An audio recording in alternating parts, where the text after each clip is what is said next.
I had intended this video to be an overnighter, an out and back to one of the many little wind shelters that are scattered around this area.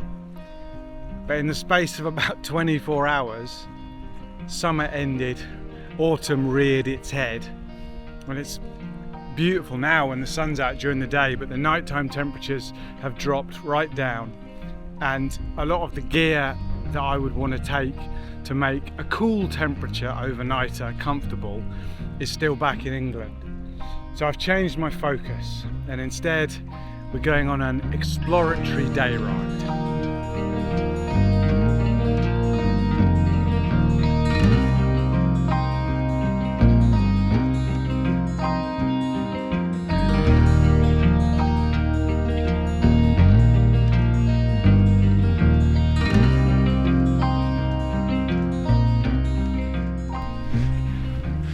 Regular and long-time viewers of the channel might remember a video that I did, crikey, it must be a couple of years ago now, if not more, where I talked about my space-filling approach to planning rides.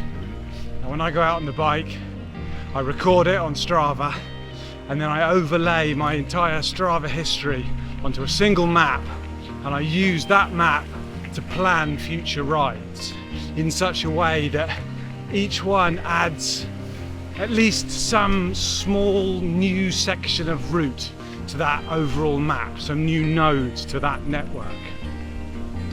And I like this partly because it's a collection, it's a piece of art. It's visually very pleasing to see how each ride pushes the boundaries of my empire that little bit further out.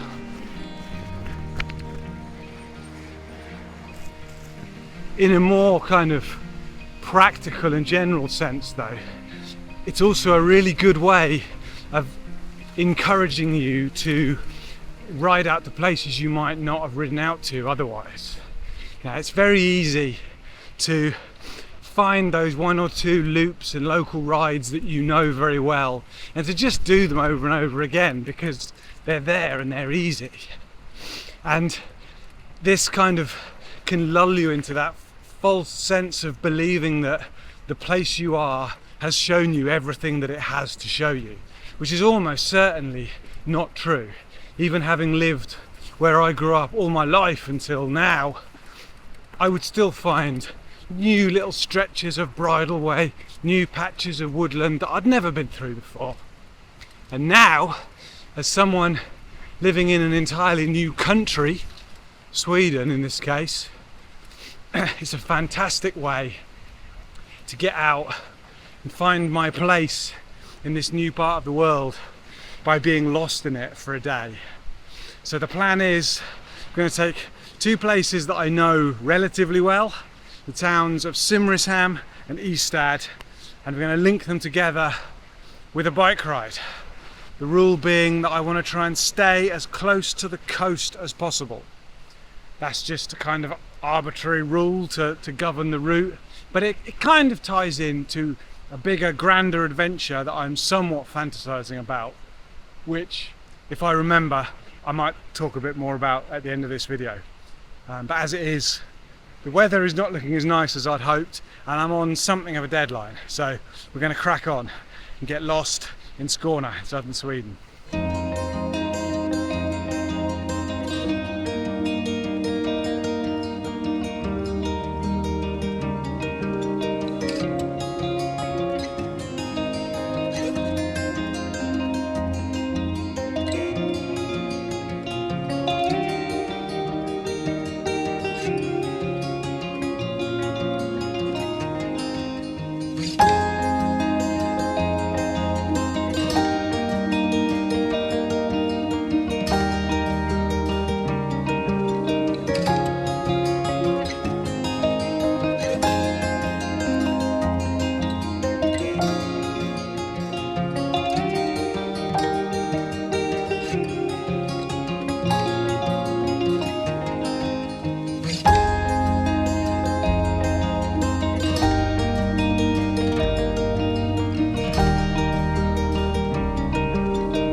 was already feeling like it was very much a worthwhile adventure.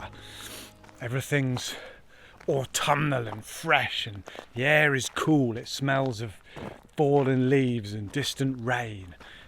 It's beautiful, and doubly so because I knew there was forest down here. You know, I've driven past it, and we've done a couple of days down at the amazing beach down here, but I've not really come and poked around here. I think this is still the nature reserves round Sandhamnen, I think it is, right down on the sort of southeastern corner, and it's amazing. What a beautiful spot. If I was being really kind of rigidly adherent to my rule of keeping as close to the sea as possible, I think I could do a lot better than I'm doing. I keep seeing these little trails heading off to the left down towards the sea, and I think a lot of them are just down and back access to summer cottages or just down to the beach, but I'm sure I could be picking my way right along the sand down there. One day, future adventure, as I said, I'll come to that at the end. But for now, yeah, I'm making good time. It's quite windy today, but I'm out on the Tyrol U1, the new e-bike, and it's actually steering pretty well. It's carrying me into the wind very nicely, shall we say. I think I'm over halfway now. I've eaten the last of my snacks. Just stopping to breathe it all in, really.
This little ridge of hills along the coast has probably got a name, but in classic Jethro Jessup style, I have no idea what it might be.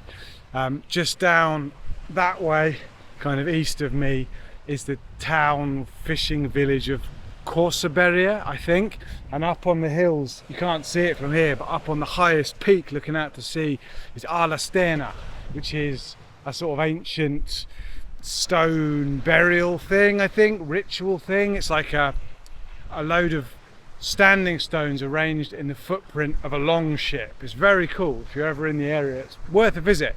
Some lovely views from the top of the hill, and the little village is nice as well. A few little galleries and shops and a couple of nice restaurants. There's a really nice smokery down there. There's lovely smoked fish. But I can't get sidetracked by things like that, so I've got to make it to Ystad, which I think you might be able to see on the horizon if you're me, but not if you're a phone. So I'll give you some shots of that when I get a little bit closer. Just stop to look at the sea again. Look at it. There's the sea.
that section out from Corsaberria was lovely.